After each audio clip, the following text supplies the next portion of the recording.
Therefore behold, the days come, saith the Lord, that it shall no more be said, the Lord liveth, that brought up the children of Israel out of the land of Egypt. But the Lord liveth, that brought up the children of Israel from the land of the north, and from all the lands whither he had driven them. That same God, Yahweh, through his son Yahweh Shai, is gonna deliver the same people in this time that we're living in. And the scriptures tell it clearly.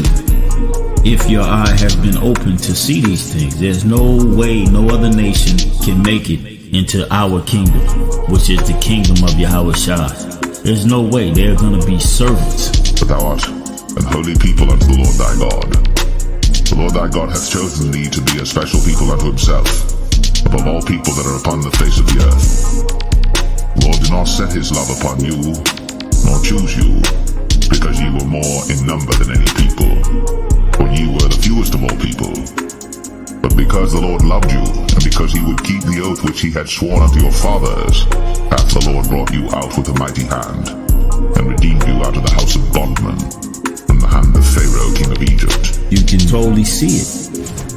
You can totally see that the same God, Yahweh, that was delivering the children of Israel out of all type of captivities when they went off, is the same power, Yahweh, that's going to send his son back, Yahweh Shai, who is of our nation, to deliver the elect in these last days before Esau, Edom, when his establishment of his new world order is totally destroyed. That's what's getting ready to happen. Ain't nothing else getting ready to happen but that. Therefore behold, the days come, saith the Lord, that it shall no more be said, the Lord liveth, that brought up the children of Israel out of the land of Egypt.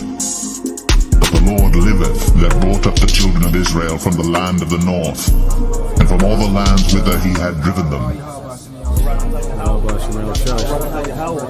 Barakatah Yahweh Shai, Barakatah Yahweh, Barakatah Yahweh, Barakatah Yahweh Shai.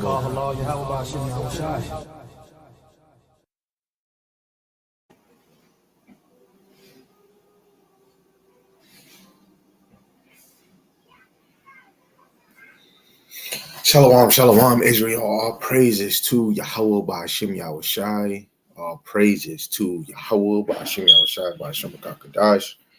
Yahweh is the Most High God, and Yahweh Shai is who the world ignorantly calls Jesus the Christ.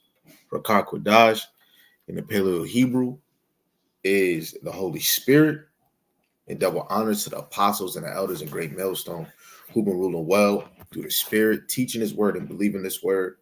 Lord willing, the Most High continue to put it on their spirit to be sincere and push forth of bringing 100% of the Most High's doctrine. Mighty shalom to the hopeful elect that are scattered four corners of the earth, teaching His word and believing His word to the best of their ability. Lord willing, the Most High continue to put it on their spirit to endure and be sincere. And shalom to the Akwathium that are married and single in this thing, that are believers of the Most High's word. Lord willing, you can continue to pursue to be a loving and silent and virtuous wife. The Lord willing, the Most High have mercy on other brothers and sisters that's not in the faith.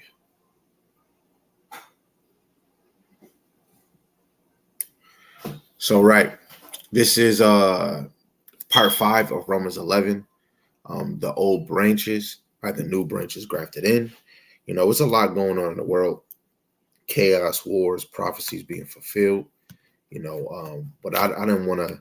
I wanted to continue finishing this because either every day, every other day, every week, either every month, it's always going to be new sheeps that come in this truth. And they might be reading chapters, which is very well what you need to do to unlock your gift. But when you come in this truth to really understand, so you're not tossed to and fro, you must get the doctrine, you know, the understanding, you know, of the sense of milk, the parables, the dark sayings, and the prophecies. The biggest prophecies is who salvation is for, who did Yahweh Shai go to, who did the apostles go to? Were they Israelites or were they heathens? You know, Romans go into that Gentile format, you know, but this Gentiles is, you know, the dispersed of Israel that cleaved to the heathen, and they switched their customs to the heathen customs. And it's a very easy example if you look at the modern society now. especially in America, everybody moves like an American citizen, either seeking an American dream. Everybody's using that American dollar. Everybody has a birth certificate and a social security. And a lot of us is doing holidays. So that's a form of being a Gentile, moving like a heathen. But just for the sheep, just so you know, the old branches are the new branches in the new, in Romans 11th chapter, right? The new branches are the ones that's in the New Testament, and they are the same ones that are the old branches. And this is where your reading come into play, where you're reading the history that take place before the New Testament. Romans 15, where he says that the things that was written aforetime was written for our learning. So the whole point of going into the scriptures is to learn, right? So again, we have Romans 11, and we finished off on verse 13. So we're going to continue with verse 14, but I'll read 13. It says, "For I speak to you Gentiles, and as much as I am the apostle of the Gentiles, I magnify my office." Right? And I can understand a lot of people might really believe that those is the heathens, right?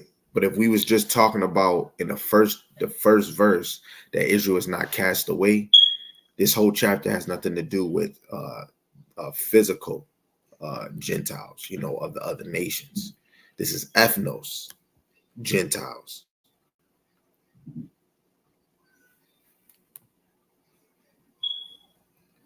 Ethno, Gentile, nation, heathen, people. It is say nations. So for this context, it would be a tribe. You got all the meanings, the biblical usage, a multitude, whether a man or a beast associated or living together, a company, troop, a swarm, a multitude of individuals of the same nature, genius, human family, a tribe, nation, people group. It's a tribe. It's a nation. It's a people group. And say nations. And say nations. In Old Testament, foreign nations who worship the true, foreign nations not worshiping the true God, pagans, Gentiles. And this is where you look at Proverbs 3:31, envy not the oppressor and choose none of his ways. But even before the Greek captivity, some of us chose the ways of our oppressors. Then when the Greek came into rulership, they created the Hellenization, the Hellenized people. Alexander the Great started it, but it was more softer when he did it. And then when he died, the four successors, his four generals, made evil worse in the world. And then Antiochus Epiphanes, he came, he was like one of the worst Edomites that ever lived on the earth. And he really went hard with the Hellenization, where we will all have to leave all our laws, all nations, and let's all be one people. And when you read in the second Maccabees, chapter 6 and chapter 10 and other chapters, it was prohibited that you couldn't call yourself a Jew. You couldn't call yourself an Israelite, So you have to understand what you read in the know. This is really talking about a nation of a group, or a group of people, a tribe, a group of a tribe, because it really is the northern kingdom that became Gentiles, but some of the southern kingdom too became Gentiles because we cleave to our oppressors, right? When you go down to the Strong's definition, a tribe, the first one, a tribe.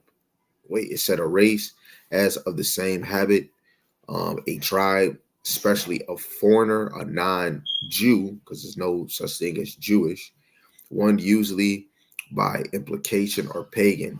What is a non-Jew? The northern kingdom. The northern kingdom are not Jews. They are Israelites.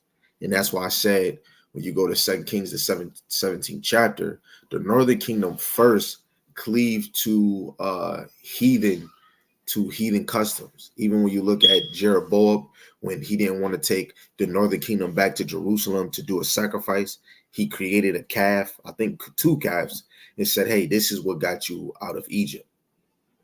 So the Northern Kingdom went hard with paganism. So that is right. A non-Jew.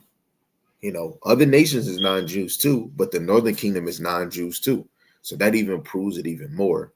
But you got to know, when we go in scriptures, the Southern Kingdom followed the footsteps of their sister, Ezekiel. Because I want to just stay right there because I don't want to keep moving it too much. Let's go to Ezekiel. I believe that's the 23rd chapter.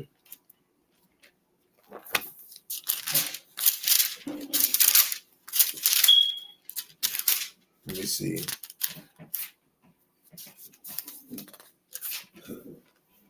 Is this what I want?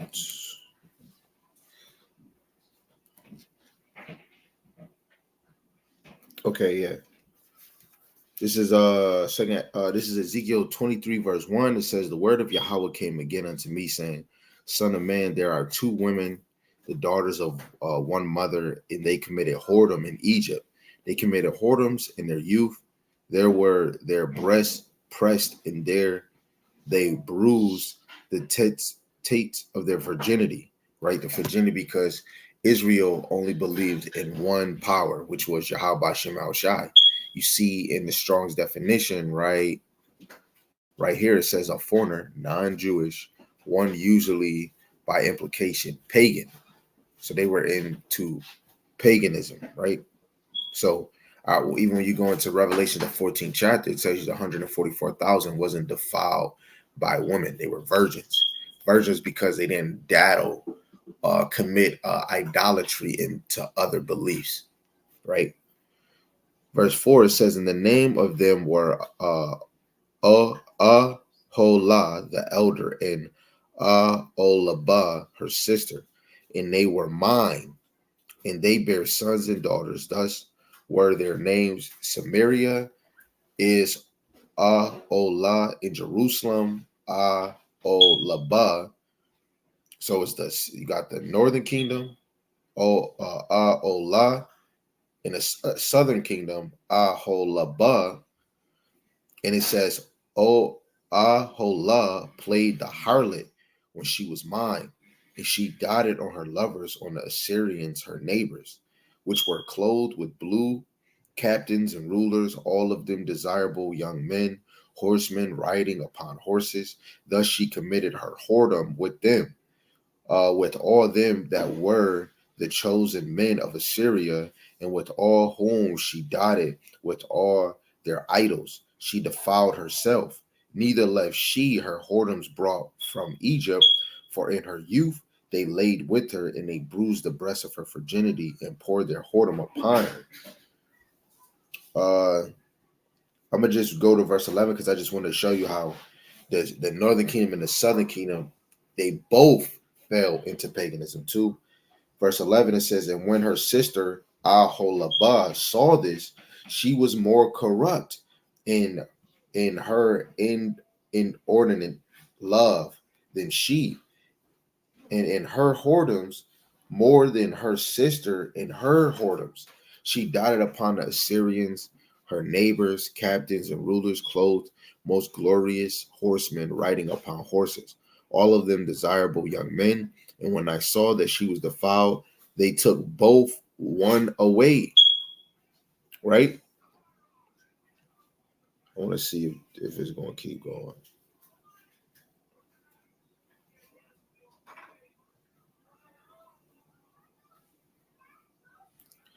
I gotta keep reading. Verse 14, it says, in that she increased her whoredom, for when she saw men portraying upon the wall the image of the Chaldeans portrayed with vermilion, girded with girdles upon their loins, exceeding in dyed attire upon their heads, all of them prints to look to, after the manner of the Babylonians of Chaldeans, the land of Nevati.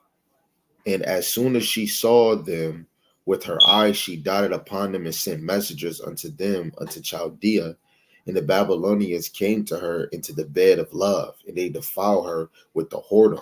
And she was polluted with her, with them, and her mind was alienated from them. So she discovered her whoredoms and discovered her nakedness. Then my mind was alienated from her, like as my mind was alienated from her sister, because Judah had an alliance with with Babylon, right? So that shows that both of them brought in whoredom. The southern and northern kingdom cleave to whoredom, man. What did Yahweh Shai say? He said this is a adulterous generation. We're a adulterous generation. We love entertaining ourselves with the heathens' philosophies or the heathen ways. This is why our men is the way they is. This is why our women think the way that they think. They've been into captivity too long, and our oppressors is telling you how to think and how to move, right? Because a lot of our brothers and sisters is moving in a heathen way, right? I gotta get this other precept. Lord willing, my computer will not move too slow.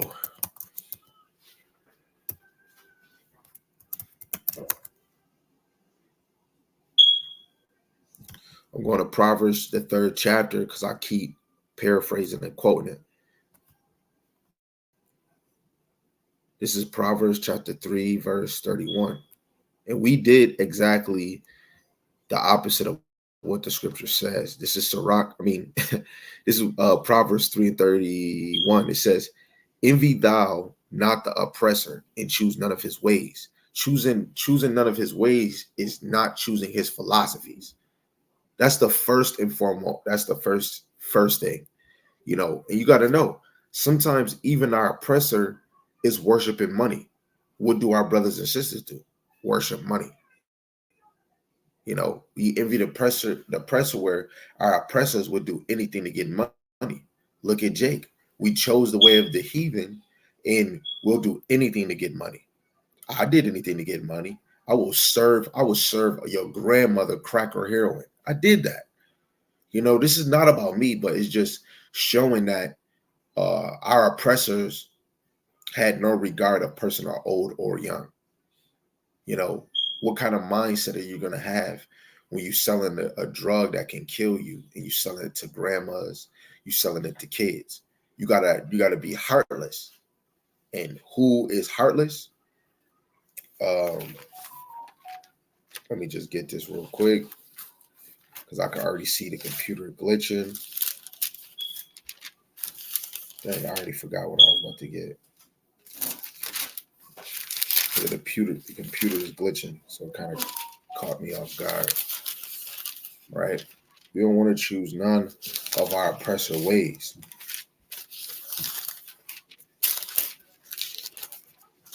It's gonna probably come back to me.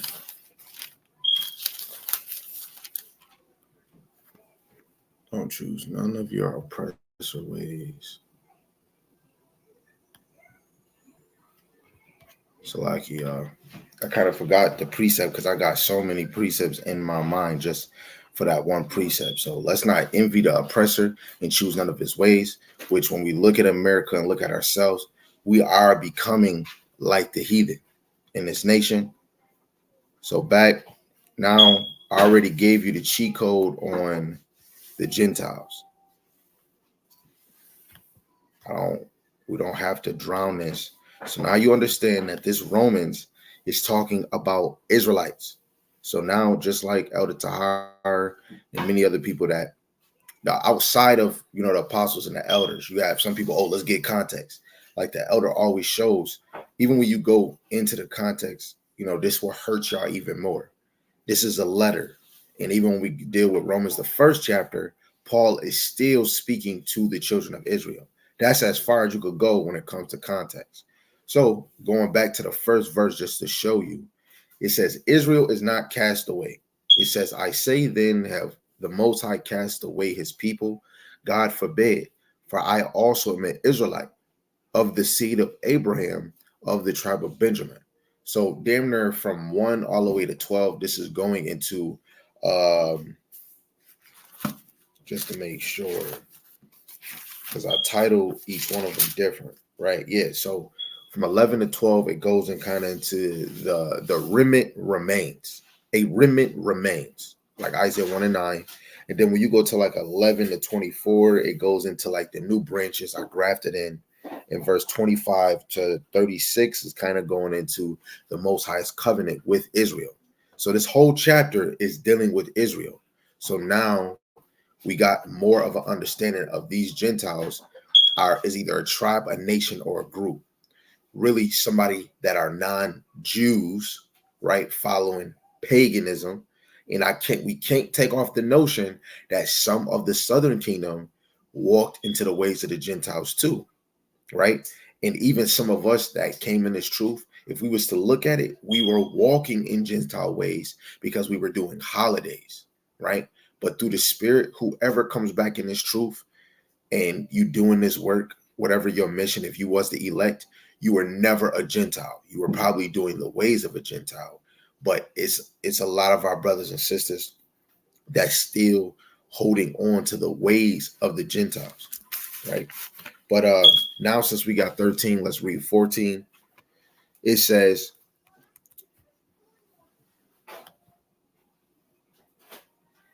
if by any means I may provoke to emulation, which means jealousy, them which are my flesh, and might save some of them. Did you see that?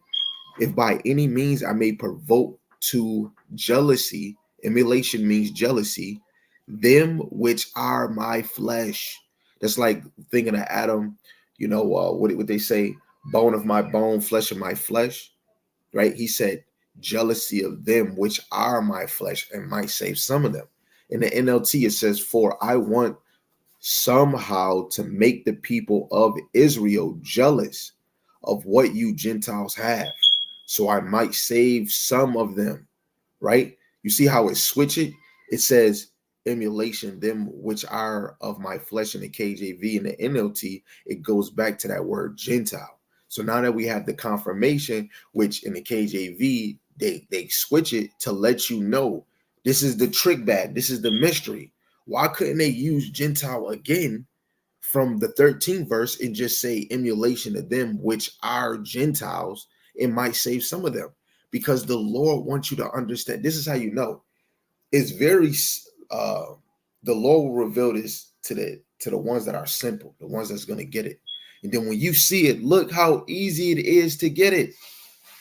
Especially writing, why the last verse he say Gentiles, and then knowing you go in another translation, that next verse is saying Gentiles. Why didn't it say in the KJV? Is because to let you know, because you'll still be stuck and not understand. Emulation, them which are my flesh. How can the Gentiles be of Paul flesh if the first verse, what we just clearly read through the Spirit again, where he said that he is an Israelite, I am an Israelite, I am an Israelite too, right?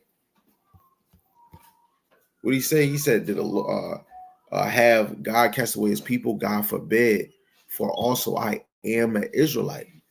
So we got to make that make sense. So he's talking about Israelite Gentiles, right? Because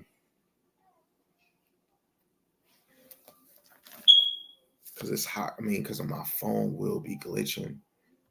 And I don't want to. Let's just see. Let's just see if we can do some of my precepts. If it glitch, I'll just read the precepts out my Bible and I just leave Romans on the screen.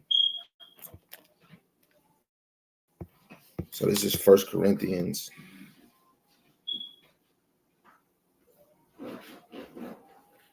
First 1 Corinthians chapter 9, verse 22, it says, I'll start at 21. It says, to them that are without law, as without law being not without law to God, but under the law of Hamashiach, which is that faith, that I might gain them that are without law. To the weak became I as weak, that I might gain the weak. I am made all things to all men, that I might by all means save some. And this I do for the gospel's sake, that I might be partakers thereof with you. Right?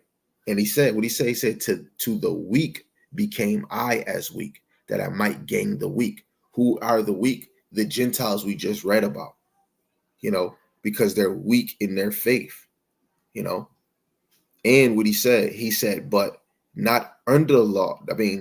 But under the law of Hamashiach. They were saying, reading 21 again, it said, to them that are without law, which is the law of Moses, right? Even going back into the being circumcised in the flesh through the spirit. If they not doing the law of Moses, they're not even circumcised in the heart, right? Because to be circumcised in the heart, they had to circumcise their private part.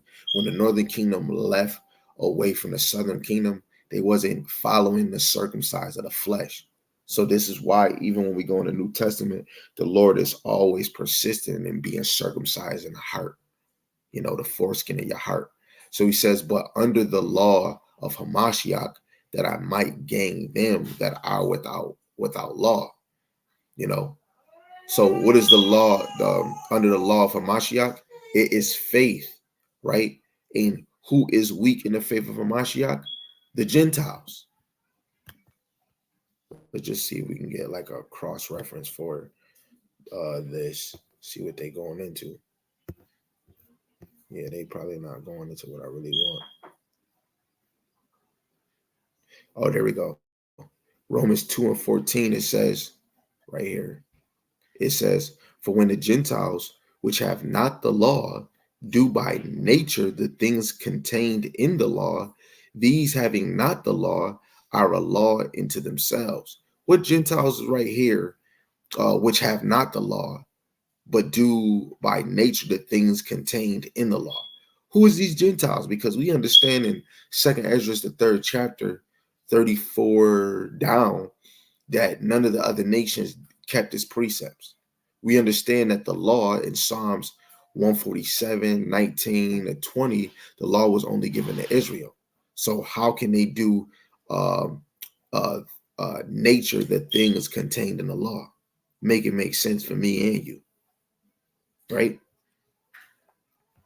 Let's go to another one real quick. Let's go to Salakia. I'm just trying to make sure we can hit each point to the best of our ability.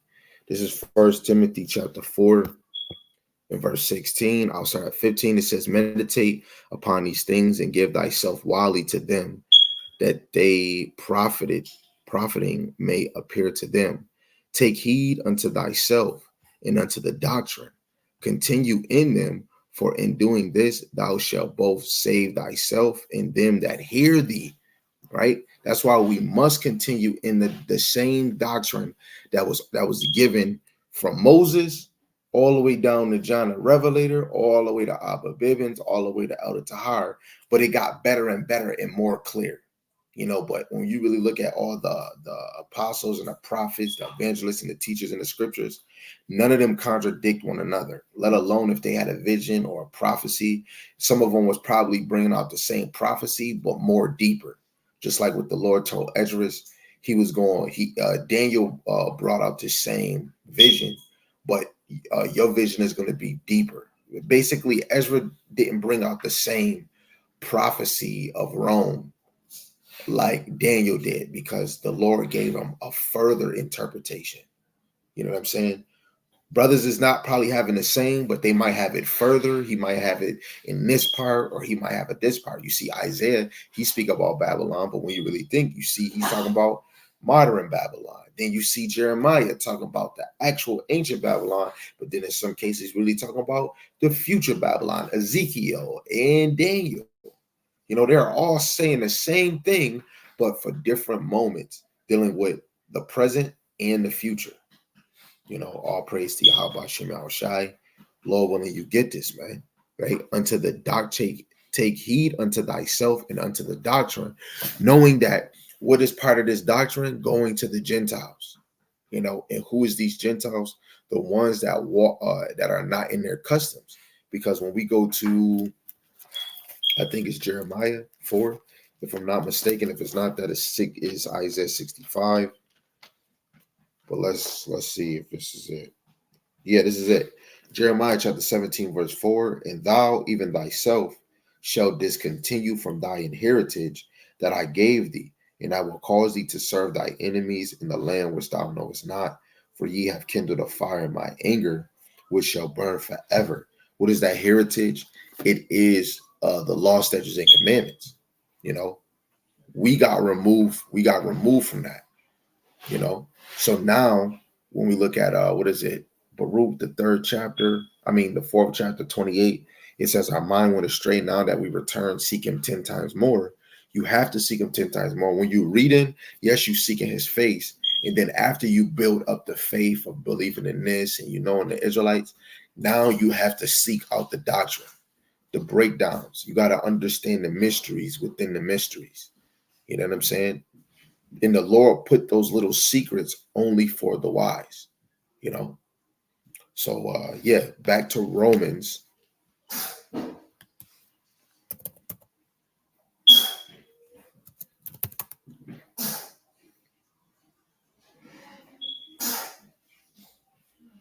So we just brought out verse 14. Now, Lord willing, y'all got it. We seen 13 is the Gentiles. 14 is said how he said, I may provoke to jealousy them which are my flesh, which are Israelites that that left their heritage, right? That we won't continue in our heritage. So, and when you go to Isaiah 65:15, the Lord will call us by another name. You know, a lot of our brothers and sisters was called different names. It wasn't called Israelites no more. People didn't even know their father. A lot of things changed, and look at us now. We all in America, and you tell people that they Israelites, they don't even get it. And even when you look back then, all the Jews that did follow the Lord, all them people that was with Yahushua, that's 2,000 years, 2 days ago, they're back on the earth again. So you got to think in the spirit, for you to come back in this truth, you must have been, especially the main teachers, the top teachers, not like naming each one, but we saying like the top teachers of really in the 144,000, they were there back then, and they were already cleaving to Yahweh Hashem Yahushai. So when we really look at the 1/3, those would be like the ones that will really be really stuck in the Gentile ways. You know what I'm saying? And that's why in this truth or in this world, it's a huge awakening. It's a huge veil. You know, as soon as the children of Israel start understanding the signs, the times, the prophecies, and they start understanding their past, they'll start to line things up.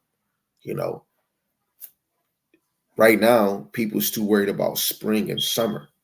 They're not worried about Israel being cast out, you know, but the Lord put that spirit on a lot of our brothers and sisters to be distracted because the elect is secretly getting sealed right now. They're secretly getting that mark of exemption while everybody else is distracted. That's what we want. Because then when Pop goes the weasel, all you ones that didn't want to take the a notion of not being self-centered, you won't be able to get it. You know, and this is what Paul and all our you know, the ones that was laboring for the Lord, the apostles, the prophets, the evangelists, the deacons, the bishops, they were praying for the elect to get this, man. You know, so verse 15, now that we got 13 and 14, it says, for if the casting away of them be the reconciled of the world, what shall the receiving of them be but life from the dead? In LT, it says, for since their rejection meant that God offers salvation to the rest of the world, their acceptance will be even more wonderful. It will be life for those who were dead. Like, is we talking about physical dead? No, dead in the world, dead from the from light, dead from Yahweh Ba'ashem Yahushai. I keep always phrasing Wisdom of Solomon 9:6. Without the wisdom, what Solomon said, without thy wisdom, I am regarded as nothing. So basically, you are dead. You are an unknown character without the wisdom, knowledge, and understanding of Yahweh Ba'ashem Yahushai. That's why anybody that's not even seeking or desiring the wisdom of the Lord, you're going to automatically die if you don't rearrange and change it. But I'm going to stick to the point where he says, God offers salvation to the rest of the world. And a lot of you niggas, when y'all jump to a different translation, you still won't understand. Why is he saying that? Because Israel is scattered four corners of the earth. We are everywhere in the world, and we're mixed. And we said Gentiles. Gentiles is like another nation, moving in their customs, moving in their ways. So when we really think about it, a lot of Israel is four corners of the earth, and a lot of them are acting like the culture or the system that's around them. Jamaicans, they think they gotta smoke weed, they're rosters, and they get more spiritual. You got niggas up in Europe, Australia, catching crocodiles. You got niggas in Africa, niggas in Europe, niggas in China. Wong Ping, they doing a lot of things and might not understand what the heck is going on because they're dead. It said it will be life for those who are dead, right? So if we come back in this truth for the reconcile, like a man leaving his wife or kicking his wife to the curb, and then they reconcile, they come back together, they reunited through Yahushai, the ones that become Gentiles can reconcile back with the Lord. All praise to the Most High, because he really could have cut brothers right off, right? So we're going to get this precept real quick. Isaiah, the 26th chapter.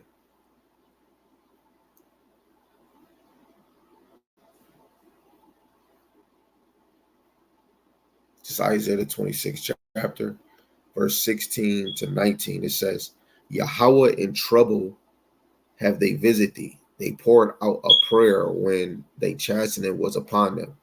Like as a woman with child, they draweth near the time of her delivery, is in pain and crieth out in her pangs.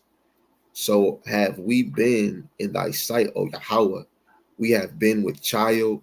We have been in pain. We have, as it were, brought forth when we have not wrought any deliverance in the earth, neither have the inhabitants of the world fallen.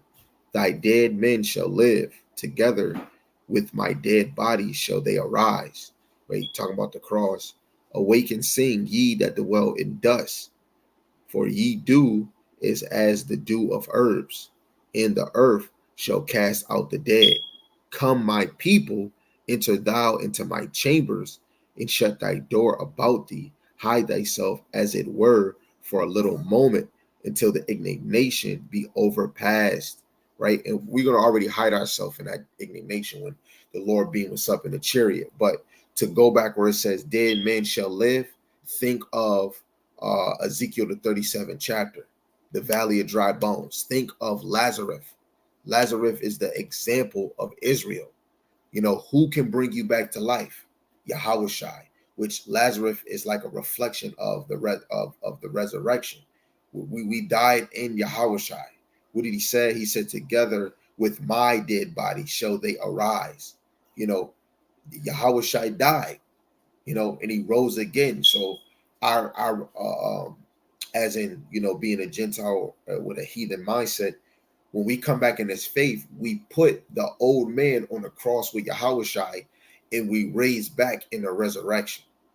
But when we live it, how we doing on this earth, that is you living it. Like you came back 3 days when Yahushai came. That's you living out your resurrection. Well, it didn't happen yet until the Lord beamed us up. But this is us living this out when we come back in this truth. You know, you died on the cross with Yahushai, and you rose again as a new person, and you're throwing off the new man, which we look in. Let me get this side one right. Lord willing, y'all understand it, because I know I'm saying some heavy things. This is 2 Corinthians chapter 4, verse 16, for which cause we faint not, but though our outward man perish, yet the inward man is renewed day by day. And it perished because we put that old man on the cross with Hamashiach Yahushai. And now that we're in this new faith, this new walk, the doctrine of Hamashiach Yahushai, we become new day by day. Yahushai is our mediator. You know, it's a natural feeling when you believe in the Lord and you thankful that the Lord sent Yahushai. You start examining yourself even more, knowing, you know what, I shouldn't do this. I should do this. We should know that the scriptures is way more deeper. It's actually scary too. You know, because if especially if people don't know or if people don't care about what's going on, when Yahweh Shai come, you're gonna be dead. And it's even more serious that the Lord is not going to even play with your own children. You know, the Lord will kill your kid right in front of you. You know, you and your kid might not get beamed up, or the Lord might beam up your kid and not beam you up. Or what if the Lord beam you up and not your kid? That's why you must install faith in your family. You know, but faith should be in you first.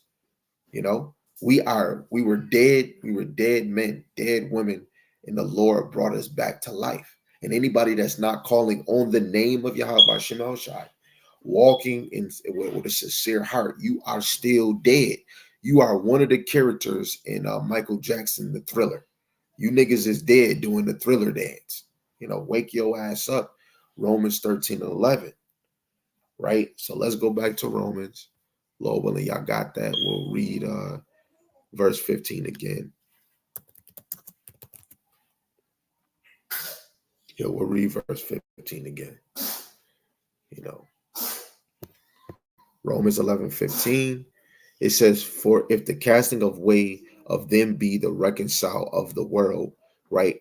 The Lord cast away the Israelites that walked away from him.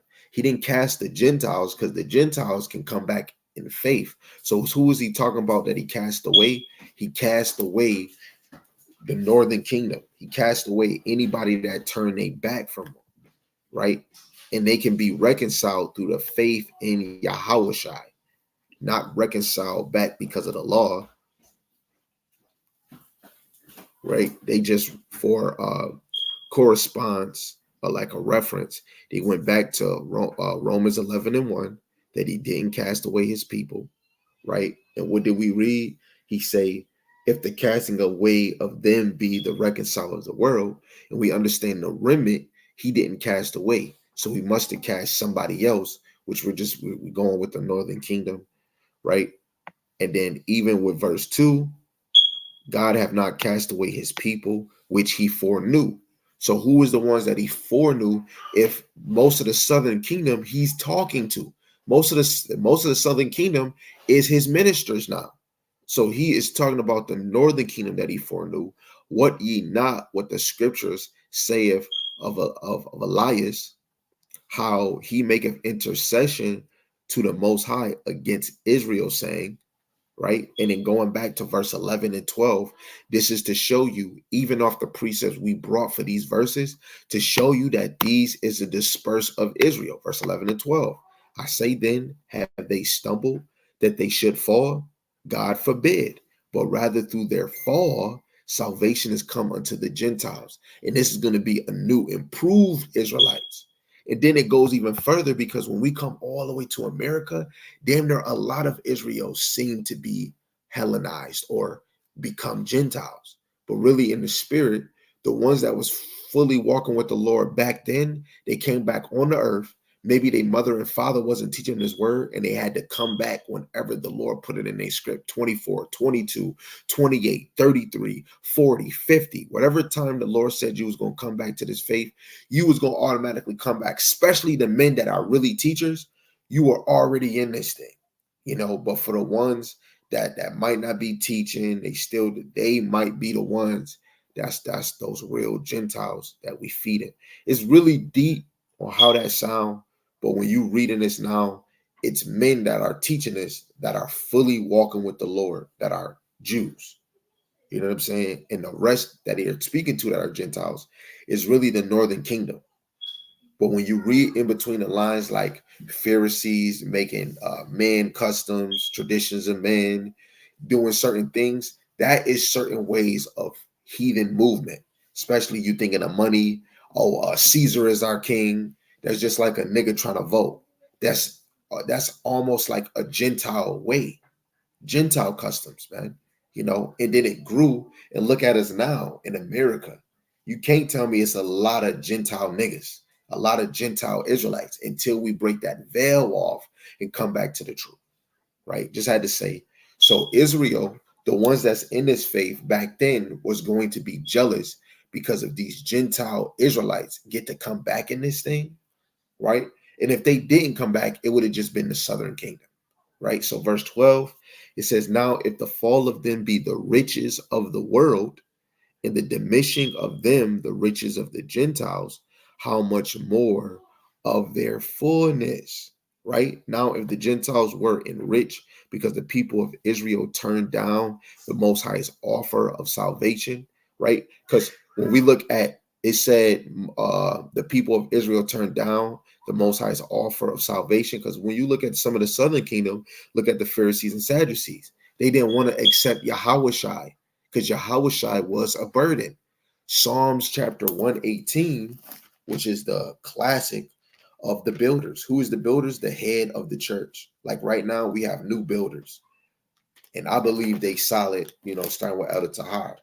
But we had other builders, which were false leaders, right? False builders. This is Psalms chapter 118, verse 22. It says, the stone which the builders refuse is become the head stone of the corner. Who is the builders that refuse the stone? Those are the head. The builders are the teachers. When you go into building, you go into the word edify. Edify means build up. So only the teachers are the true builders. So who was the teachers? The ones that Yahushua was going to ask questions and answer questions. The ones that were doctors of the law, sitting in Moses' seat. Those was the head. And then now look at us now. Who would be the head? Who would be the head now? The top teachers, the top leaders, the ones that's paving the way for the breakdowns. You know what I'm saying? So that's going to go now. If we was to look at the righteous one, I'm going to start from what I see out of Tahar, Apostle Bar, Rimlab, on down. Then you have the unrighteous, which you might see in an example, Bishop Nathaniel, brothers that might be moving swiftly in Sakari, swiftly in ISUBK, or whatever they teach in the WFI, HOI, Son of Thunder. It doesn't matter who, whoever's speaking falsely, or righteous, same thing happened back then, right? So those are the precepts for casting away, and then to reconcile. Romans 5 and 10. For if when we were enemies, we were reconciled to God by the death of his son, much more being reconciled, we shall be saved by his life. So every Israelite that find out that they're Israelite, we all need to be thankful. All need to be thankful. But really, for the real Gentiles, that was who they were back then. That spirit, we're still in the movement of reconcile Israel back to the Lord. All Israel fell away, but it still was a remnant of Israel that was part of the southern kingdom. And even the northern kingdom still cleaved to Yahweh, but it was a lot of the northern kingdom that walked away from the Lord. And there was a remnant of the southern kingdom that walked away from the Lord.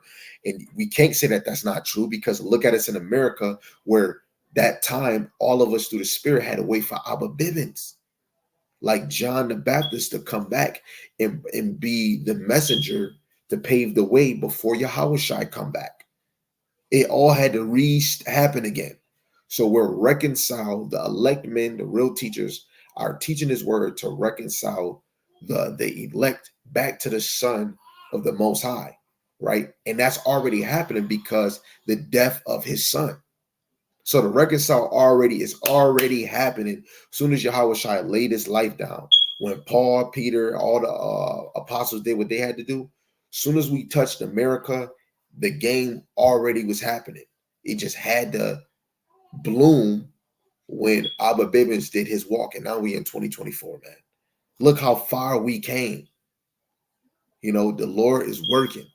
Let's read Daniel 9 and 24, which I think this is the ushering in to the ushering in of the fall of the temple. It says, Daniel 9 and 24, 70 weeks are determined upon thy people and upon the holy city, to finish the transgressions and to make an end of sins, and to make reconciliation for iniquity, and to bring in everlasting righteousness, and to seal up the vision and prophecy, and to anoint the most holy, right? What's the reconciliation? To bring back the disperse of Israel back to Yahweh by Hashem Yahushai, right? I'm going to just read these last three. 2 Corinthians chapter 5, verse 18 to 20.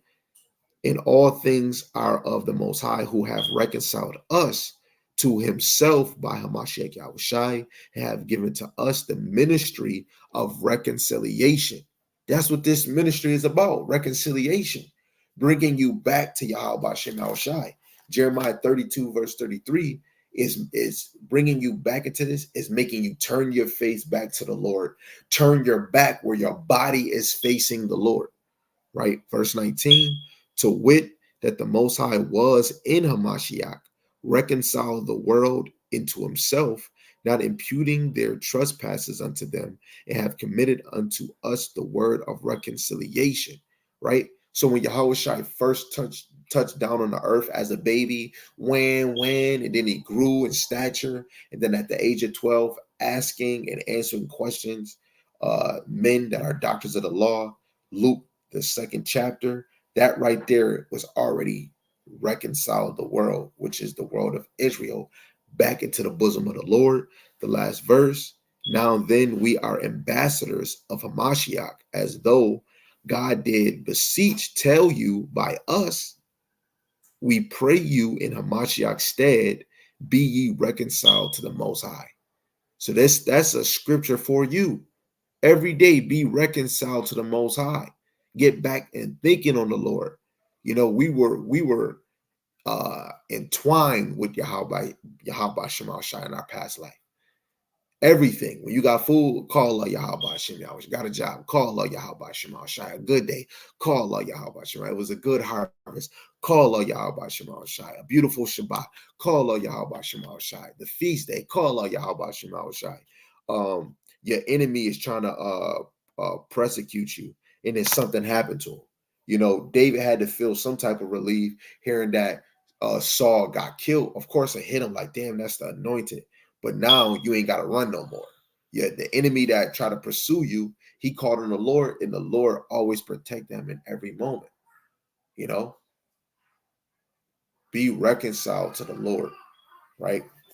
So Lord willing, that was edifying. You can see the other 3 precepts, Ephesians 1:10, Colossians 1:20 to 1:21. So definitely go read those if need be. Let's go back to Romans, the 11th chapter. Salaki.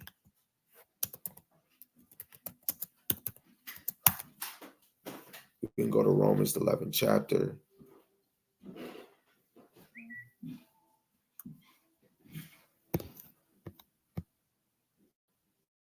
Read the 15th one more time. It says, for if the casting away of them be the reconciling of the world, what shall the receiving of them be but life from the dead? 16. For if the first fruit be holy, the lump is also holy. And if the root be holy, so are the branches, right? And what is this whole point? Verse 11 all the way to 24, new branches grafted in. For if the first fruits be holy, who are the first fruits? Is really the elect, right?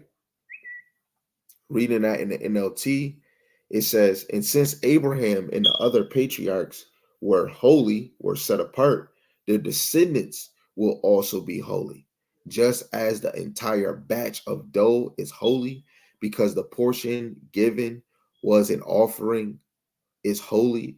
For if the root of the tree are holy, the branches will be holy too, right? And just off of that just feeling, in the end all be all, when we go back into the kingdom, regardless if the 2/3 are going to be destroyed, all the children of Israel are holy. They are set apart. That's why when you go to verse 26 in Romans 11, it makes it all Israel is going to be saved in the end of all of this. But 2/3 must know this death by pain. The new branches that's going to come back in this thing are the old branches.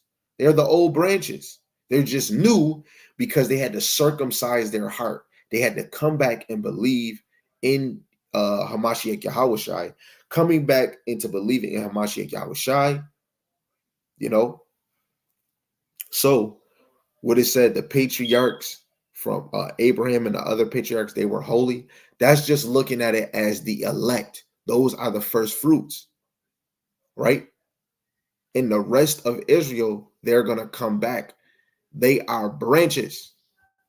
So what we're going to do, we're going to get the correspondence, but I'm going to give you a few precepts before we hit the correspondence.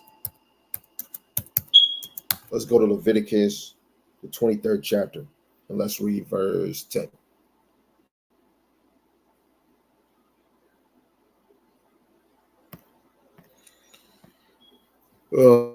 Leviticus chapter 23, verse 10. It says, "Speak unto the children of Israel, and say unto them, when ye be come into a land which I give unto you, and shall reap the harvest thereof, then ye shall bring a sheaf of the first fruit of your harvest unto the priest." Now, when we get a little deeper, I'm about to get a little deep with you. Who is considered a high priest now? Yahushua. Really, Yahushua is the image of Melchizedek. He is the priest now, right? Well, what does harvest? Well, the first fruit of harvest is what you will bring when the harvest come, the ones that are ripe, ready to go. When we bring it into the logic of the Israelites, who is the first fruit? The elect. The elect are the first fruit of the harvest unto the priests. So when we look at Abraham and the patriarch, which we would look at the 12 apostles and 144,000, they are the first fruit of the harvest presented to the priest, right? And what do those first fruit do? They work for the priest to get the other branches, bring them back to the Lord. That's why the top men in Israel, the 144,000, they are working for the Lord each and every day. They're not working just one day. They're working each and every day for that harvest. Matthew, the 13th chapter, we're waiting for that harvest, which is the end of the world. The wheats and the tares are growing together. You got tares that might look like Israelites and they're not. Then you have tares that are Israelites and they're the freaking 2/3 and they're going to get plucked out. But that's going to happen when the harvest is done, when the end of the world, right? But the elect men are on a job to get the dispersed, to get the Gentile-minded Israelites to get that veil ripped off their heads. We can't rip the veil off. Only thing is we can do is reveal it by teaching the word, teaching thus saith Yahweh Shem Yahushai. Let's get James 1:18.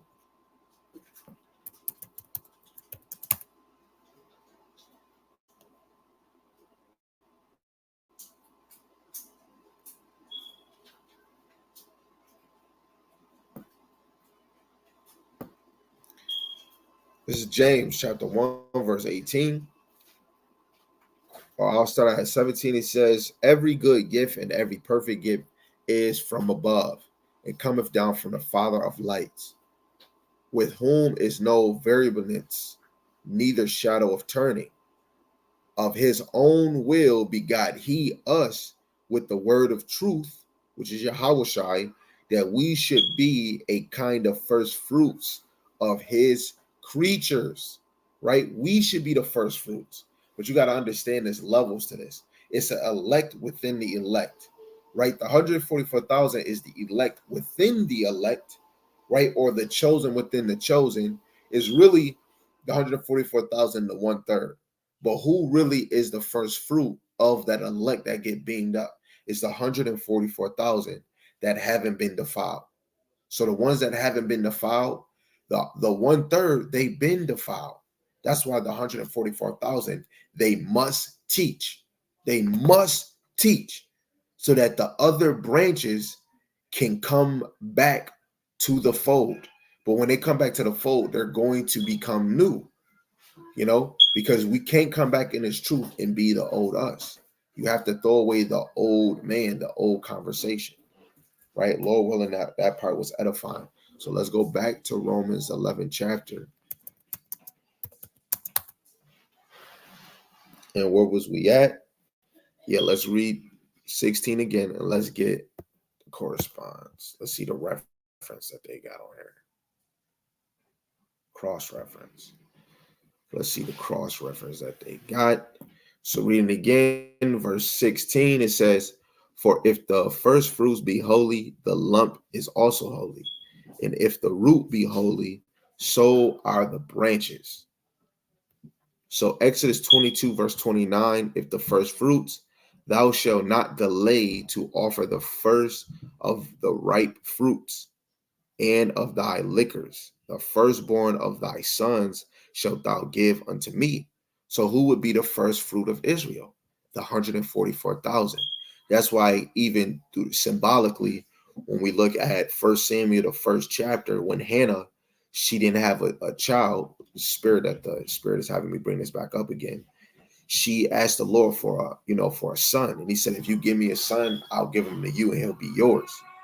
She had Samuel, and Samuel was dedicated to Yahweh Ba'ashem Yahushai. And that's why through the Spirit, the elect teachers, really the elect 144,000, you were offered to the Lord. You were dedicated to the Lord. That's why your life must consist of feeding the Most High sheep, right? Because it's a harvest. It's a harvest that must be collected at the end of this. What is the harvest? The 1/3 coming out of America being gathered, right? Look, Exodus 23:19. All of this is symbolic to the nation of Israel, the temple, the tabernacle. That's all what Yahushua made for the Lord in the heavens, right? Exodus 23:19. "The first of the first fruits of thy land thou shalt bring into the house of Yahweh thy power. Thou shalt not see a kid in his mother's milk." Talking about a lamb, right? But the first of the first of the first fruit of the land thou shalt bring into the house of Yahweh Shema Shai. That's why the main teachers through the Spirit is brought in this thing first. Most of us men, when we really is teaching, we teaching all Israel, but we teaching for the men, because that's how we build the nation back. The first fruits is the men of Israel. That actually hit even more deep too. But those is all the little reference that they have just for the first fruits.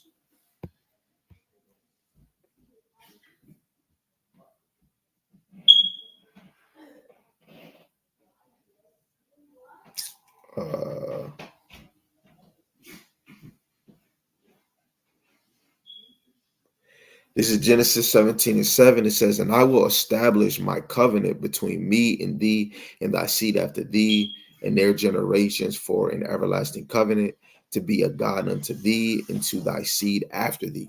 Right? So this is already established that the Lord was going to establish a covenant between the seed of Abraham, Isaac, and Jacob and his 12 patriarchs.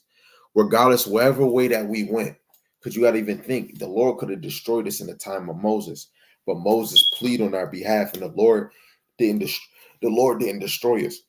So if the Lord didn't destroy us, but he destroyed us by putting us in captivity, putting us in the hands of lawless people, the Lord had a contingent plan to bring the elect back into his bosom. Jeremiah 2:21. "Yet I had planted thee a noble vine, a righteous vine." When we start reading these scriptures, the righteous vine, Abraham, Isaac, Jacob, and the 12 patriarchs. What did we just read? Romans 11:16. If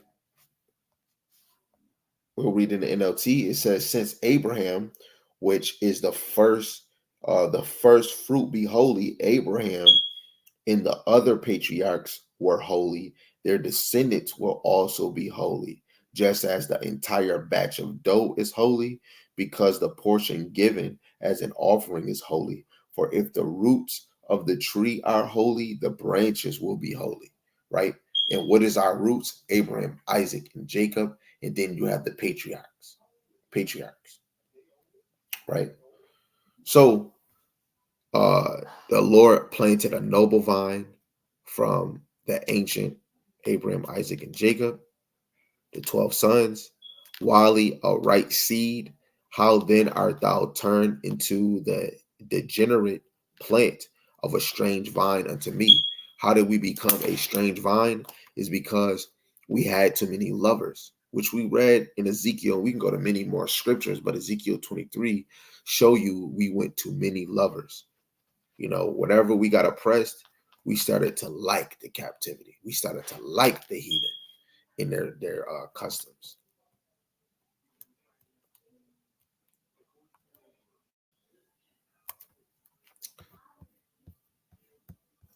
So now we're going to read verse 17, Romans 11 and 17. It says, and if some of the branches be broken off, and thou being a wild olive tree, which we just read one, right? It says, wert grafted in among them, and with them partakers of the root and fatness of the olive tree. And the NLT, just to make it even plain for everyone. But some of these branches from Abraham's tree, some of the people of Israel have been broken off, you know? So you can't be saying the other nations been broken off. This is talking about the children of Israel, right? So Abraham's tree, some of the people of Israel have been broken off. And you Gentiles who were branches from a wild olive tree because you fell off. What is wild? Is that you cleave to other philosophies. That's how wild you are. It says, so now you also receive the blessing the Most High has promised Abraham and his children.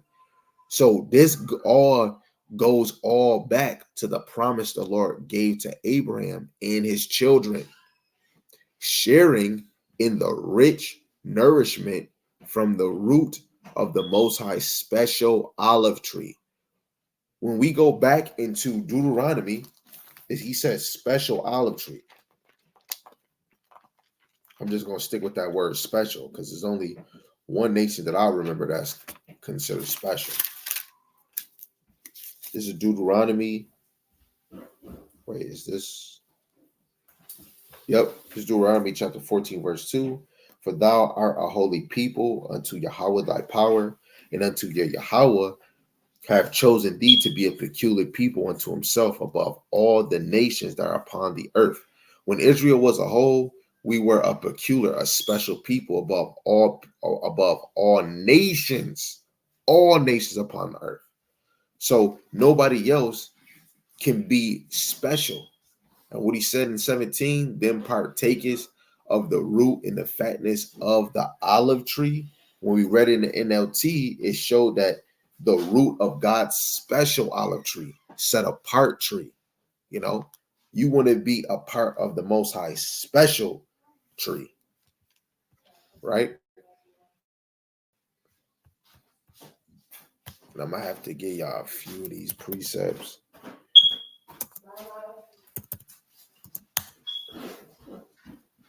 Close that door or lock the screen. This is Jeremiah chapter 11, verse 16. Yahweh called thy name a green olive tree, fair and of goodly fruit. With the noise of a great tumult, he hath kindled fire upon it, and the branches of it are broken. Right? He kindled a fire, right? Oh, what's the fire? These nations, man. You know, these stumbling blocks. 17, for Yahweh of hosts that planted thee have pronounced evil against thee, for the evil of the house of Israel and of the house of Judah, the northern, I love you too, love you, I love you, I love you, the northern and the southern kingdom, which they have done against themselves to provoke me to anger in offering incense unto Baalah. So that gives you confirmation that they got broken because they was believing in another dumb freaking false belief. Hey, if you want to stay another day, you can. All right. So again, We just got confirmation.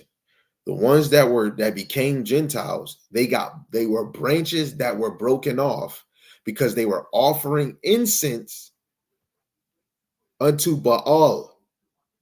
You know, this is the main reason why our nation is the way that it is because we turned our back from the Lord and we wanted to believe in a different God. Woo. So now we already just got it now. You know, if the Lord dealing with you, you kind of got it already now. Salaki, this is Jeremiah chapter 32, verse 33. It says, they have turned unto me the back and not the face. Though I taught them rising up early and teaching them, which is Jeremiah, yet they have not hearkened to receive instruction. The instruction that was given to Jeremiah from Yahweh B'Hashem Yahushai. And we turned our back. This is why all the prophets before Jeremiah been speaking of Yahushai, ushering him in, and you didn't believe. That's a form of you turning your back. So that when Yahushai did come, you didn't consider. You didn't consider, right? Let's go to John, the 15th chapter. We're going to go to John chapter 15, verse 2. No, I don't got camp for a minute, so we in there.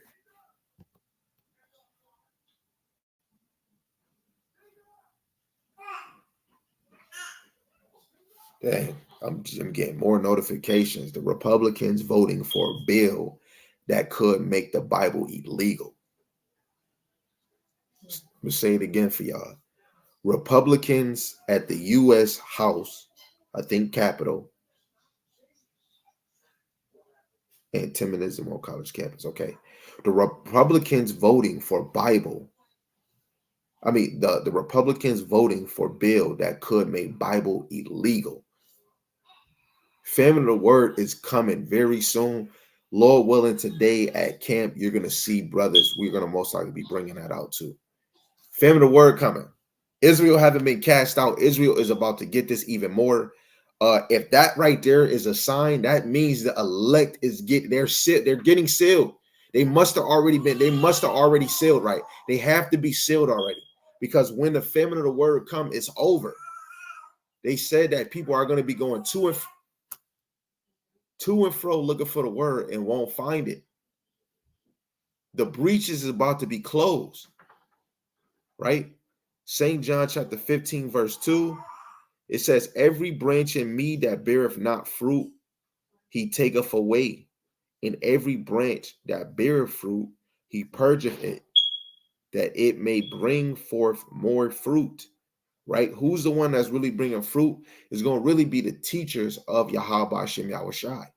Yahushai is divine. Followers are the branches. The only way those Gentiles are going to become followers is if they take that worldly veil off. Whatever philosophy, whatever it is, they must purge it and take the veil off in order to be a branch. Because a branch is a follower. And that's why us men, we must be planting seeds so that they can become fruit if the Lord is dealing with them on that type of level. Right? Lord willing, y'all got that one. Let's go to Acts chapter 2 and verse 9.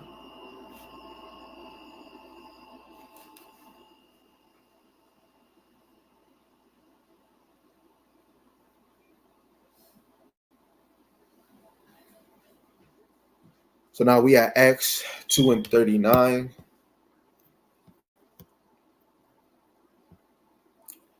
For the promise is unto you and to your children and to all that are afar off, even as many as Yahweh Shemashai, our power shall call.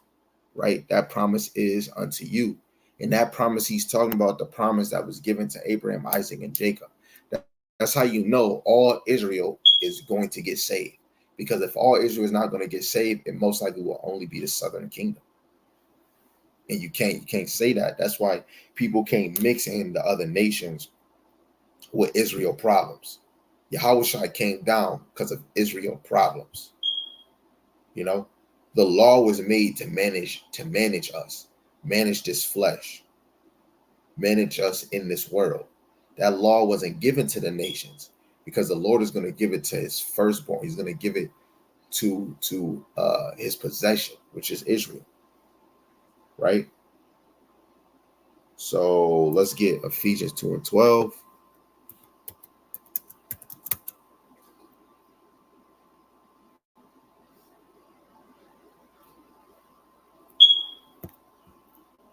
This Ephesians 2:12, it says, it says that at that time you were without Hamashiach, being aliens, foreigners from the commonwealth of Israel, and strangers from the covenants of promise, having no hope and without God in the world. Right? You had no hope. You was without God because you were godless. It says strangers from the covenant. When we move away from the Lord and now we doing our own thing, hey, I'll bet you mostly every Jake does not call on the name of Yahweh Shema Shai or walking in this truth. Just have a zeal. You niggas are strangers from the covenant. You are Gentiles. If you are a stranger from covenant, you are a Gentile. What they say, baby, come back. You can blame it all on me. Just come back. Israel, just come back, man. This is the best place, you know? But this world is based off of a lie, you know? And you got to know whoever is pushing the lie, they know the truth. We didn't know the truth. We was living off of a lie. Now that the truth is coming out, Jake is too afraid. Or you believe in the truth, but you still feel we can still get along. It don't work like that.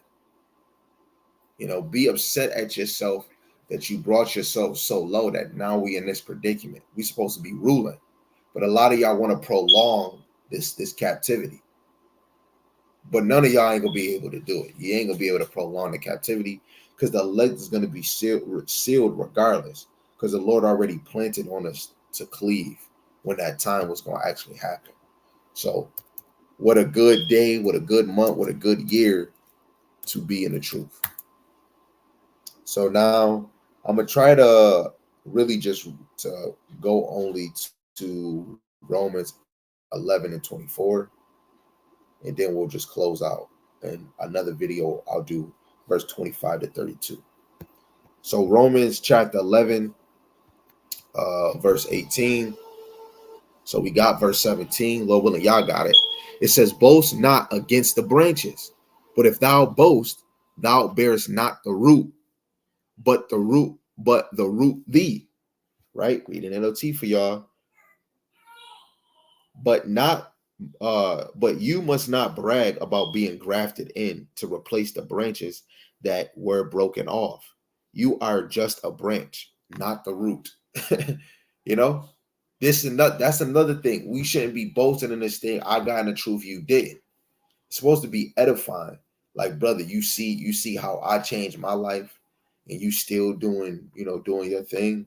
You know, you an Israelite. We got to be making our brothers and sisters feel good, but really feeling bad that they're not serving the Lord. All the things that he have done, you should feel guilty. The little that we do.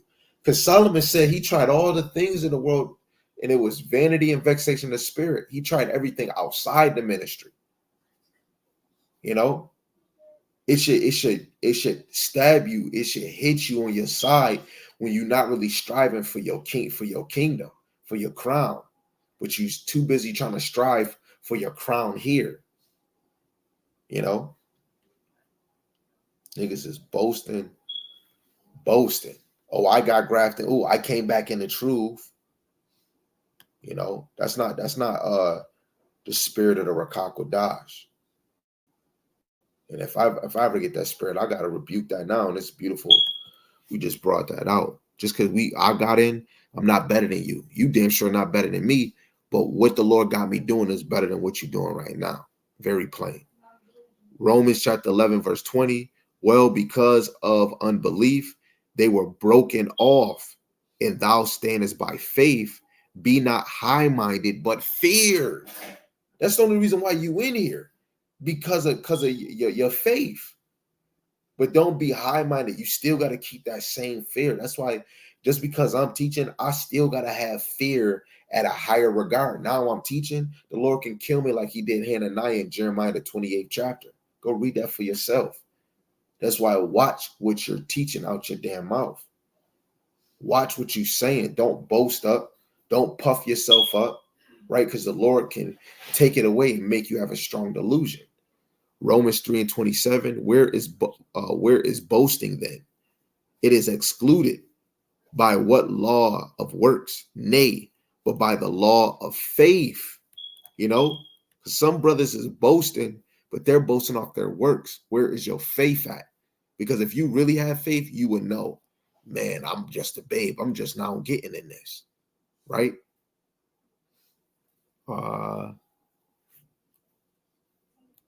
Proverbs 16:18, pride goeth before destruction, and a haughty spirit before a fall, right? So we can't be prideful in this thing.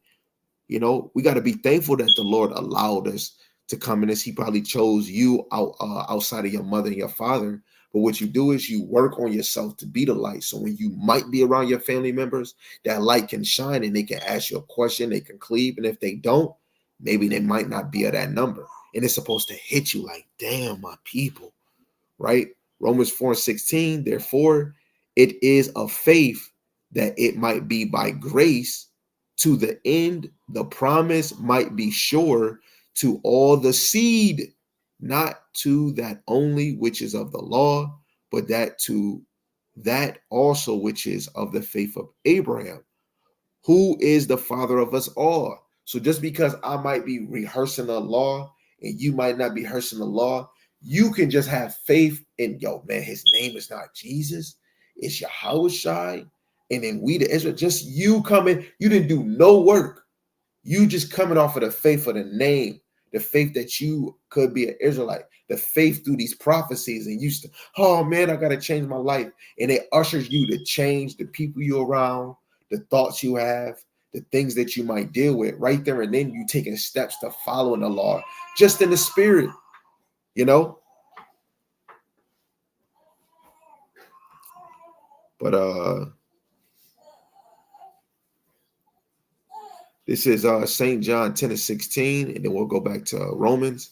It says, and other sheep I have, which are not of this fold, them also I must bring, and they shall hear my voice, and there shall be one fold and one shepherd, right? He said, there are other sheep I have, which are not of this fold. Those are the dispersed Gentiles. You know, those are the sheep that's not part of the fold. The top government, they're teaching the fold that's not in this thing yet. The other men, the other women, and the other kids, you know. But then when we really look at the women and the kids that's in here, you good. Keep your faith, keep working on your faith, because you already got the physician. The ones that need the physician, the ones that don't know the name, the ones that's not calling, the ones that's not dependent on them, those are the one that we still need. Those is that's part of the fold. Every day we're teaching for that fold, you know. Galatians 3:29. Y'all shall hold on to that, you know. And if ye be Hamashiach, then are ye Abraham's seed and heirs according to the promise. You know, the elect is heirs, right? Who is the seed of Abraham? The ones that have faith in Yahweh Hashem Yahushua. That is the one that is going to heir salvation, right? Through the Spirit, that is who the angels is ministering to, man. For the men of the Lord to get a lesson, the angels, I don't know how they doing it, but they're ministering unto us, man, to have the motivation to teach this word. What would draw you to teach something that is edifying, to build somebody up? It doesn't matter if it's, because it is brothers going into the famine of word. It's brothers going into the charagma. It's brothers going into the division. It's going, and brothers are going into Esau. And then you got brothers going into the basics to build up the new sheep that might come in, the ones that's confused and don't know what's going on. This work must continue in every aspect, right? So back to Romans. Now, Lord willing, let's see. No, let me give you one more. Let me give you one more. 1 Corinthians chapter 10. This is for Romans 11 and 18. What it said again, boast not against the branches, but if thou boast, thou bearest not the root, right? And that means you don't abide in Yahweh Shai if you over here boasting, right? So 1 Corinthians 10, and we're going to read verse 12. Let's read 11. It says, now all these things happen unto them for in samples, and they are written for our admonish, upon whom the ends of the world are come. Wherefore, let him that thinketh he standeth take heed lest he fall, right? And that goes into the Galatians 6 and 3. You know, if anybody think themselves to be something, they deceive their own selves. You know, that's why you must always walk like, you know, that light can be taken from you. Like Hananias, he didn't know I'm about to keep some of this payment of this house. He didn't know in that moment that he fucked up, that his life, he was going to go right back to the spirit world. This man walking, he chilling, and then, oh, yo, why you let Satan lie to you like that? And guess what? The spirit left him. That's Acts the 5th chapter. You can read it for yourself. And then his wife 3 hours later gave up the ghost too. You know, we can't be playing with Yahweh Hashem Yahushai.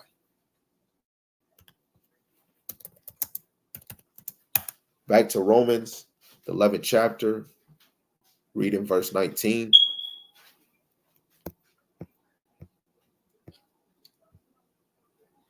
It says, thou wilt say then, the branches were broken off that I might be grafted in. Right? Well, you may say those branches were broken off to make room for me. Right? Let's keep going. Verse 20. Well, because of unbelief they were broken off, and thou standest by faith. Be not high-minded, but fear. And we read this as a precept for the other verse 18, right? So because of unbelief, they were broken off. Thou standest by faith, be not high-minded, right? So what they said in 19, those branches are broken off that I might be grafted in. And they were only broken off because of unbelief. That's why the old branches are the new branches, because when they become new is because they circumcised their heart. They had to become a new creature, a new way of thinking and walking. Right? Let's get one precept for that verse 20. Let's get Hebrews, the 3rd chapter.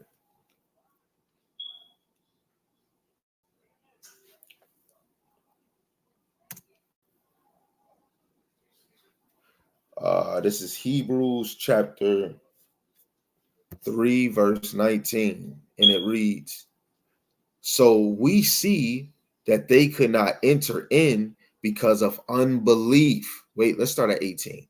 It says, into whom swear he that they should not enter into his rest, but to them that believe not. So we see that they cannot enter in because of unbelief, right? Your mother and father might not truly get this truth is because of their unbelief. So pray for their belief. Pray for their unbelief. But the more you keep seeing their unbelief, they might not be of that number.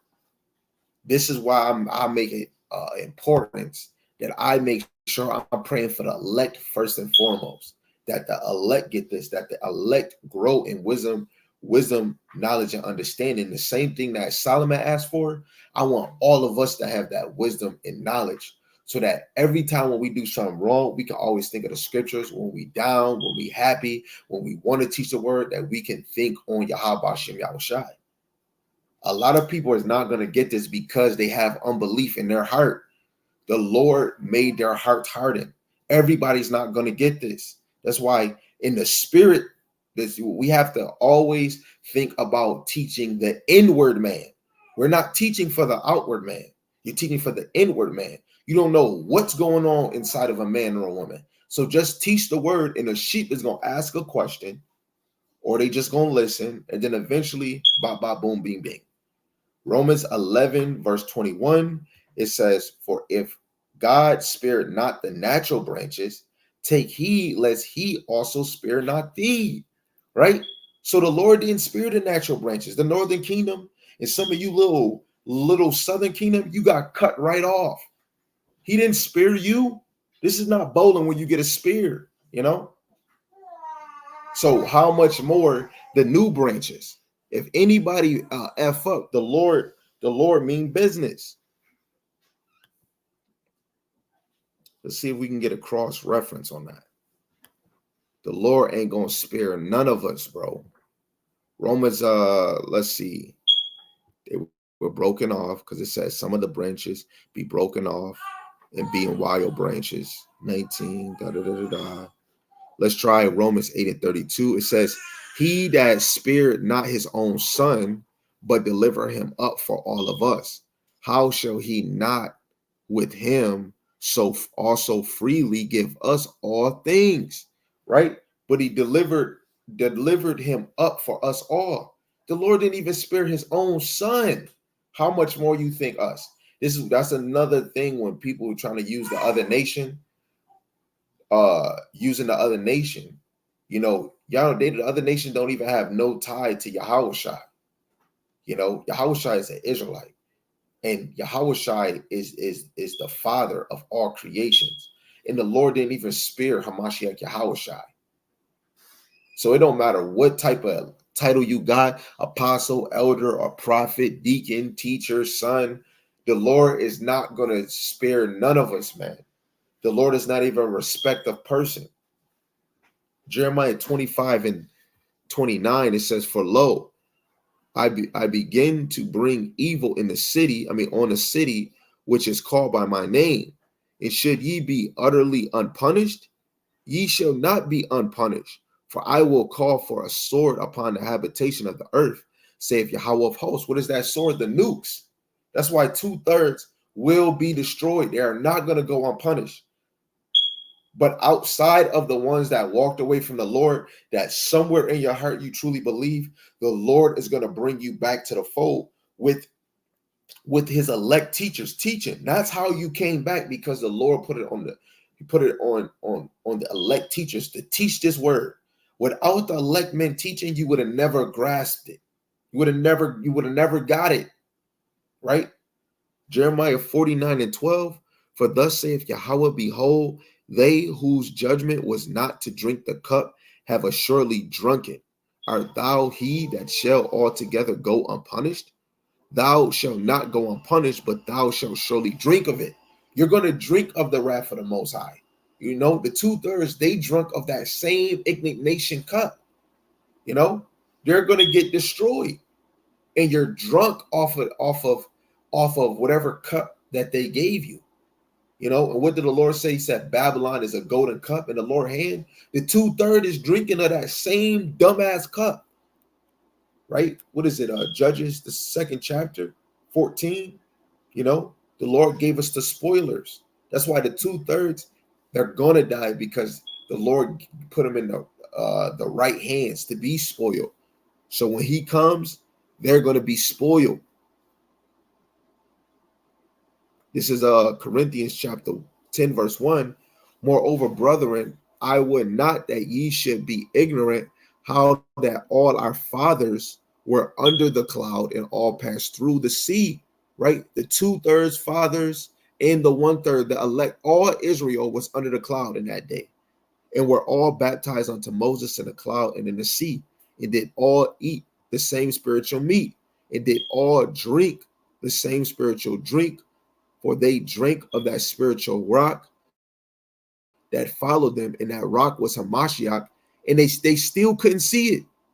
They couldn't even see it back then, all the way till when Yahushua came here in the flesh. But with many of them, the Most High was not well pleased, for they were overwhelmed in the wilderness.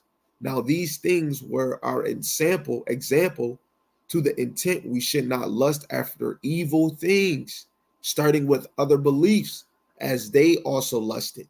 Neither be ye idolaters, as were some of them. As it is written, the people sat down to eat and drink and rose up to play. Neither let us commit fornication, as some of them committed and fell in one day 320,000. Fornication, yes, we could talk about something sexually as an adultery. When we go deeper into this adultery, it's talking about that idolatry, adultery, spiritual fornication, right? Verse 9, it says, neither let us tempt Hamashiach, as some of them also tempt and were destroyed of the serpent.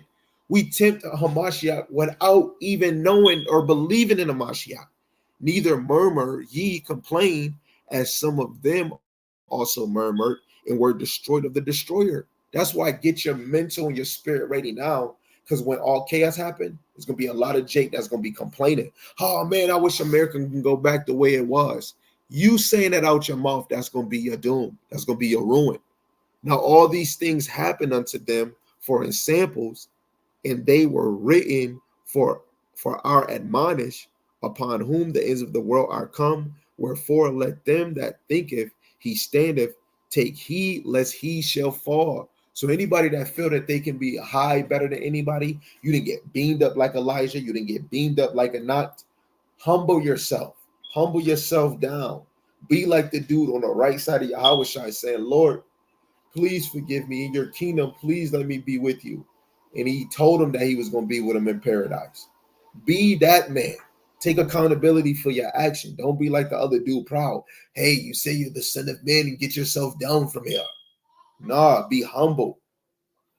Me and you can't even come close to Yahweh Shem Yahweh Shai. Right? Let's go back to the Romans, the 11th chapter. Salaki, y'all, my baby in the background. This is Romans chapter 11, verse 22. We just got a few more verses. Romans chapter 11, verse 22. It says, behold, therefore, the goodness, severity of the Most High on them which fell. Severity, but toward thee, goodness, if thou continue in his goodness. Otherwise, thou also shalt be cut off. So we must continue in the goodness of Yahweh Shem Yahushai, or he's going to cut us off. That's why Luke, the 9th chapter, verse 13, where he says, be occupied till I come. The men first must be occupied in the Lord until he comes. We are the reflection of a Mashiach until he comes back. 1 Corinthians chapter 15, verse 2, but I'll start at 1. It says, moreover, brethren, I declare unto you the gospel, which is the good news, which I preach unto you, which also ye have received, and wherein ye stand, by which also ye are saved, if ye keep in memory what I preach unto you, unless ye have believed in vain. Right? So we have to believe in this whole thing. Yahweh Shai come in the whole volume of the book, the fact of Hamashiach's resurrection. And it's for all Israel. This resurrection is for those old branches becoming new. How they're going to become new? Believing in Hamashiach Yahweh Shai, not forcing the law on them. When they come back to believe in Hamashiach Yahweh Shai, the spirit is going to hit, it's going to be overwhelming, but it's going to move the children of Israel back into the bosom of the Lord, moving in faith, right? Moving firm for the Lord, having confirmation of knowing who their power is, not moving with a doubt heart. Hebrews chapter 3, and we're going to read verse 6 and then drop down to 14. Hebrews chapter 3, verse 6, but Hamashiach as a son over his own house, whose house are we, if we hold fast the confidence and rejoicing of the hope firm unto the end, drop it down to 14, for we are made partakers of Hamashiach if we hold the beginning of our confidence, stand fast unto the end, right? What is your confidence? The belief in Hamashiach Yahushai, that he died for the children of Israel, not part, all of Israel. But when we look in this side, in this modern time, he died for the elect. Yahweh Bashim Yahushai died for the elect on this side. And they must stand in confidence, stand fast until the end, right? What is the end? Esau is the end, right? Second Ezra 6 and 9. Esau is the end of the world and Jacob is the beginning, right? Let's go back. If y'all want to, y'all can add St. John 15 verse 2. But let's go back to Romans 11. We got 2 more verses in Romans 11, and then we just gonna close out. This is Romans chapter 11, verse 23. It says, and they also, if they abide not still in unbelief, shall be grafted in.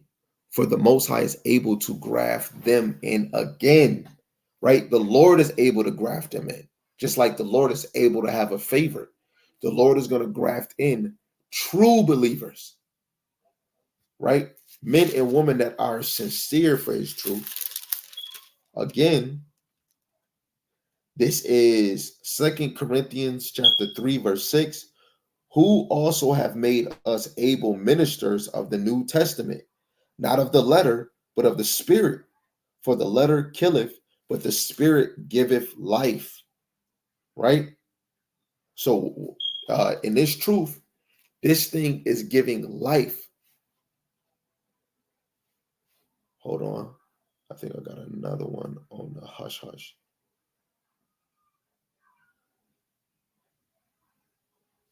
Let me get it. I'm going to read it in NLT. It says, but whenever someone turns to Yahweh Shema Shai, the veil is taken away. I've been saying this the whole time in this lesson, that veil is put off. 2 Corinthians chapter 3, verse 16 in the NLT. But whenever someone turns to Yahweh B'Shem Yahushai, the veil is taken away. For the Spirit is, for Yahweh B'Shem Yahushai is the Spirit. And wherever the Spirit of Yahweh B'Shem Yahushai is, there is freedom. So when you turn back to the Lord, spiritually and mentally, you are freed from that bondage of lies. Wow, he said the veil is taken off. Let me see.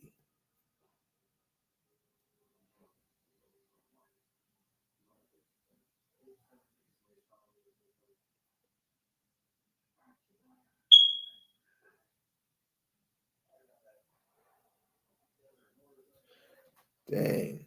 Oh man, that's amazing right there. I wanted to read that one.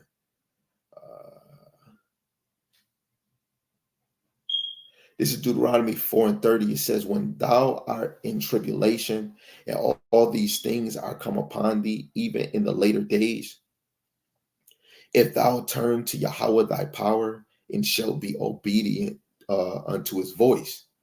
When we turn to Yahweh B'Shem Shai, we have to be obedient.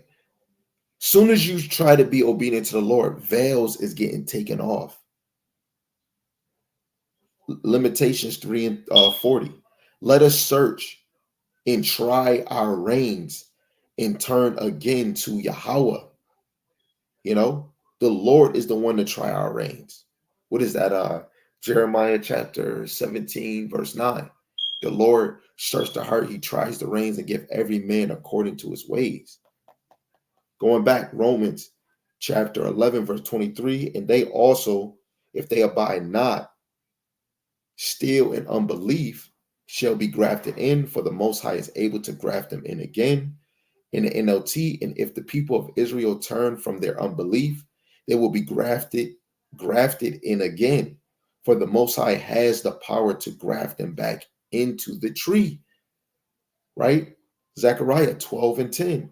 And I will pour upon the house of David and upon the tabernacles of Jerusalem the spirit of grace and of supplication, and they shall look upon me whom they have pierced, and they shall mourn for him, and as one mourneth for his only son, and shall be in bitterness for him, as one that is in bitterness of his firstborn, right? And that spirit of grace and supplication is for the southern and northern kingdom.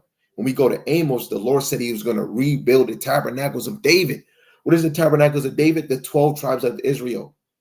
That's why the 12 tribes of Israel was going to come back to the Lord. Matthew 23 and 39, for I say unto you, ye shall not see me henceforth, till ye shall say, blessed is he that cometh in the name of the Lord. So the ones that have been cut off, they must come back in the name of the Lord. That's why when we're teaching in the name of Yahweh Shema Shai. When we baptize, because we're baptizing y'all in this truth, in the scriptures, you baptize them by cleaning them in the word. St. John 15 and 3, you're clean by the word. We're baptizing you in the name of Yahweh Shema Shai. That's why when brothers, before they start a video, I'm going to give all praises to Yahweh by Hashem Yahweh Shai, because that's the name we must come in when we want to feed the children of the Lord. Bring you back. Baby, come back. How we saying it is Yahweh by Hashem Yahweh Shai, like the vision I had when we got to the place where we were going, to this pole, Samuel, Shem Yawala, Jeremiah, Asher, David, myself, and Bashar. Whenever we went somewhere and we seen somebody, we would say, call Halal Yahweh by Shem Yahweh Shai. And if they didn't say the name, we would turn. And then sometimes we seen somebody, they're like, hey, and we'd be like, call Halal Yahweh by Shem Yahweh. That was the first thing we would say. As soon as we got done saying it, the person would say, call Halal Yahweh. And that's how we knew what spiritual was coming in. And then you would come, hey, yo, you can come with us. You know, again, 2 Corinthians 3:16. Nevertheless, when it shall turn to Yahweh Shema Shai, the veil shall be taken away. Right? So when the children of Israel turn back to the Lord, that veil will be turned away. Right? Reading this last one, and then maybe tomorrow or somewhere we'll come back and finish. Romans 11 and 24. For if thou were cut off of the olive tree, which is wild by nature, and wert grafted contrary to nature into a good olive tree, how much more shall these, which be the natural branches, be grafted into their own olive tree? How much more? Let's read in the NLT. You by nature were a branch cut from a wild olive tree. So if God is willing to do something contrary to nature by grafting you into his cultivated tree, he will be far more eager to graft the original branches back into the tree where they belong. Right? So that means he's going to graft the natural branches back.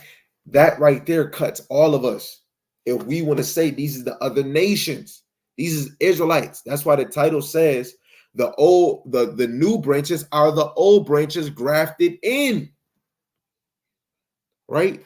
Romans chapter 11, verse 17, 18, and 13 will confirm the verse we just read in Romans 11 and 24. So verse 17, and if some of the branches be broken off, and thou being a wild olive tree wert grafted in among them, and with them partakest of the root, which is Hamashiach Yahushai, in fatness of the olive tree, verse 18, boast not against the branches, but if thou boast, thou bearest not the root. So you don't abide in Yahushai, but the root thee, verse 30, for as ye in times past, so what nation in time past have not believed God, yet have not obtained mercy through unbelief.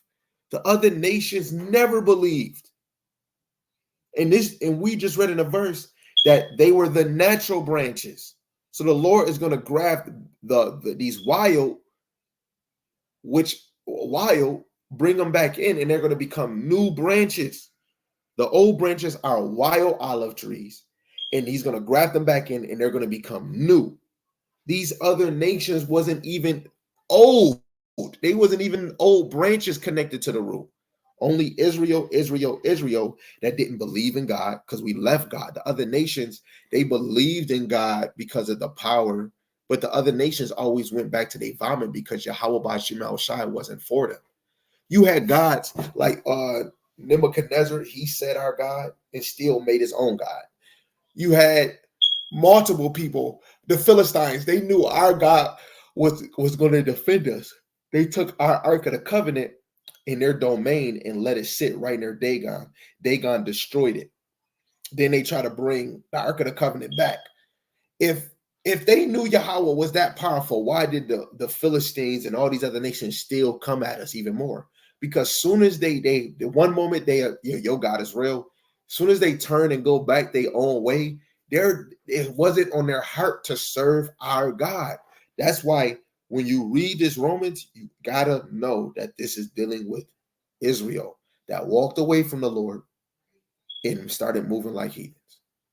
So I gave you every precept for Romans chapter 11, verse 11 to 24. We read all these verses, verse 11 to 24, and I gave you precepts for each one of them.